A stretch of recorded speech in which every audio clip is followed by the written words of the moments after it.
I watched certain conversations that happened in the house last night, and it totally reminded me of one of my favorite scenes from Game of Thrones. This was the scene between Cersei Lannister and Lord Baelish, Littlefinger as he is well known on the show, yes. It was also the scene where Cersei and her guards had accosted Littlefinger on his way to whatever business he was going to do. And they had this back and forth where Littlefinger was trying to sort of blackmail Cersei with the fact that she has been committing incest with her brother, Jaime, her twin brother. And he had tagged it as him having power, you know, like it was a play on words, right? These people were actually playing with words, right? So it was indirectly telling her that people that have information are the people that actually have power. And then Cersei had demonstrated what real power is in King's Landing. And that was the way she had ordered her guards to manhandle Lord Baelish. Yes, I mean, it was the way they did it, you know, seize him, cut his throat. No. Step back 7 paces. Okay, close your eyes. Turn around. And then she had moved up to him and said, no, power is power. See, listen, in all of Game of Thrones, even this ongoing House of Dragons, that is one of my, if not my favorite, but that is one of my favorite scenes ever. Okay, calm down, Gary. Calm down. Guys, I'm getting too excited. I mean, I love that show so much. I have seen it, I think, about twice already, and I plan on binge watching it again after Big Brother Naija. Yes. So, but anyways, guys, why am I referencing that scene? I watched conversations happen in the house last night, especially the one between TJ and Mayor, and then there was one between Mayor and Ruthie that ran all through the night, like, guys, up until about 3 a.m. this morning. These two were still having cozied up conversations in the lounge, and Ruthie was laughing like she had actually, you know, inhaled laughing gas. And I was shocked. I'm like, where did this energy come from, ladies and gentlemen? And so I remember that scene from Game of Thrones, that indeed power is power. I'll explain more about that on this video, right? So just keep on watching. Now, another very interesting conversation that I saw last night was the one between the Chatoria pair, Victoria and Sean. Finally, these two sat down, I think for the very first time as partners in the game, to have a conversation about their chances of gaining longevity in the game. Also, there was a conversation between Sean and Suge about Victoria. Ladies and gentlemen, these guys have got plans to bring out the gamer, the player in Victoria. I'm going to share all the details of all of these conversations on this video, so please make sure you watch to the end. Do not skip out on any part so you do not miss out on anything, all right?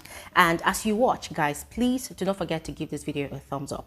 Please like this video, very important. It goes a long way to, you know, let me know if you truly are enjoying my content. And also, if you are part of those that are yet to subscribe, become a part of this community, please subscribe.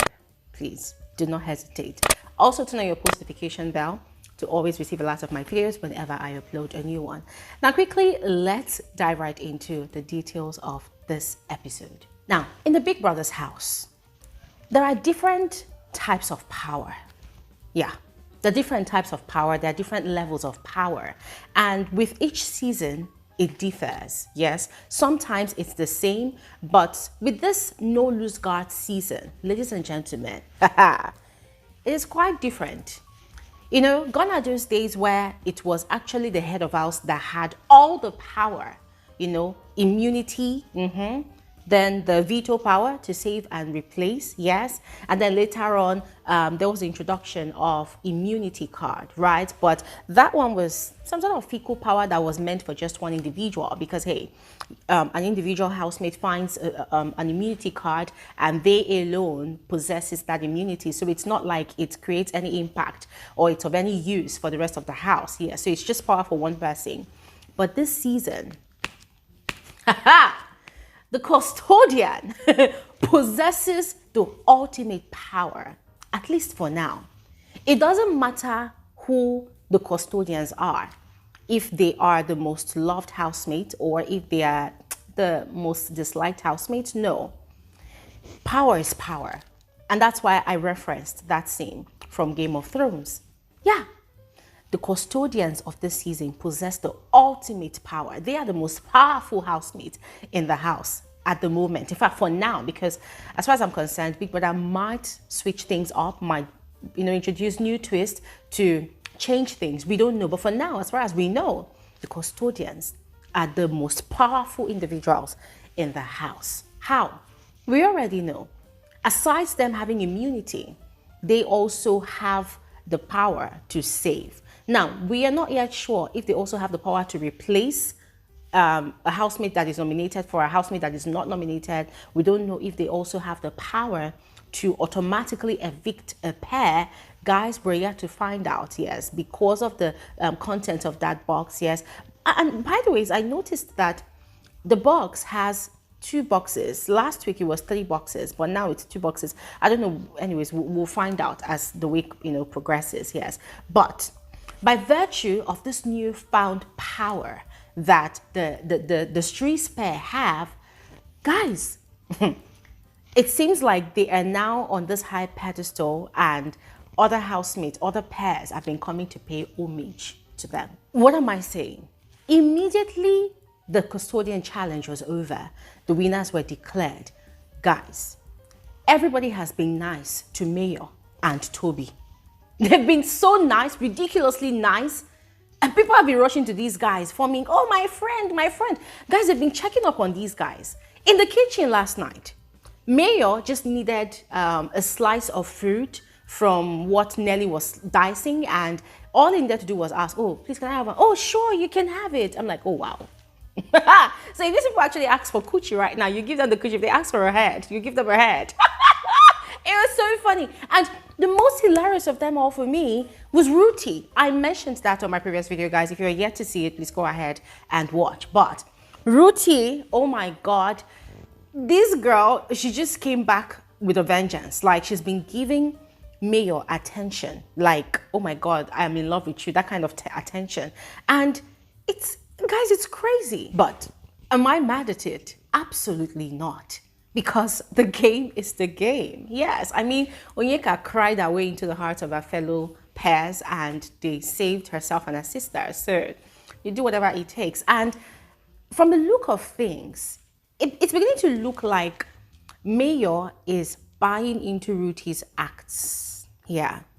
And this is because of the conversation he and his partner Toby had this morning after gym session. They were talking about exploring their options, should they build new connections, or they should start thinking of making their decision now, so that on Sunday they are not put on the spot on what to do. So you need to start thinking about the different options now. Is it going to be a safe, or is it going to be to grant someone immunity? If such, instructions arises from the scroll, which one would they do? Like, which of their pairs would they want to give that privilege to? So they started talking about it. But the way Mayor is coming off on it, you can tell that it seems like he has already made up his mind about saving Ruti. And I'm waiting for him to prove me wrong on this thought, because I know that Mayor and Toby, they're very smart. But Mayor especially is very, very smart, is a strategic thinker. I mentioned on my previous videos last week that he was one of the first housemates that started clocking the tact that most of the housemates were using, to step into their game. So I want him to prove me wrong this week. I want to see if he's going to not choose Ruti and DJ Flo. That's the, what's their name now? That's the Flourish pair. If push comes to shove, that they find themselves in the bottom 4. Now, another person that came to have conversations with one of the custodians was TJ. Now, this was around the same time yesterday evening when TJ and Ben were still having their rift, right? And now, we don't know who went to who first, because the camera had gone to them when they were just having their conversation in the lounge. So from where the cameras picked up from, it seemed as though TJ was advising Mayor on how he and his partner could utilize their custodian powers, come this week Sunday.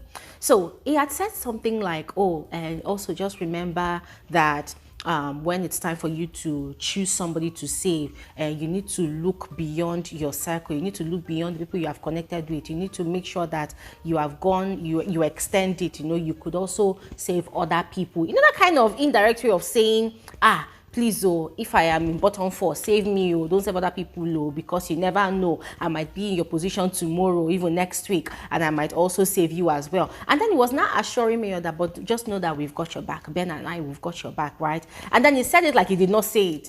And then when he was in, was like, okay, guy, okay, bro, take care, bro. They now did that, their nonsense, nigger, shaking hands and whatnot. And then he walked away looking angry. TJ did that. And I looked at this man, somebody's husband, and as I always call him, I looked at him and, in my head, this could go two ways. TJ is one housemate that's got a very solid advantage in that house. A lot of people like him. From their first diary session, we heard the good things his fellow peers, his fellow housemates had to say about him.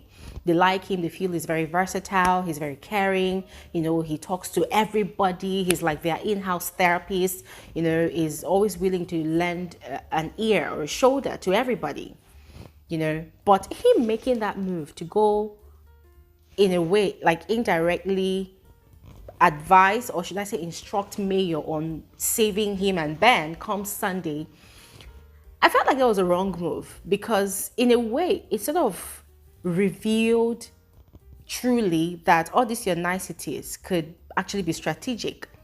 And with someone like Mayor, that could be a very wrong move, because Mayor is very quick to clocking people.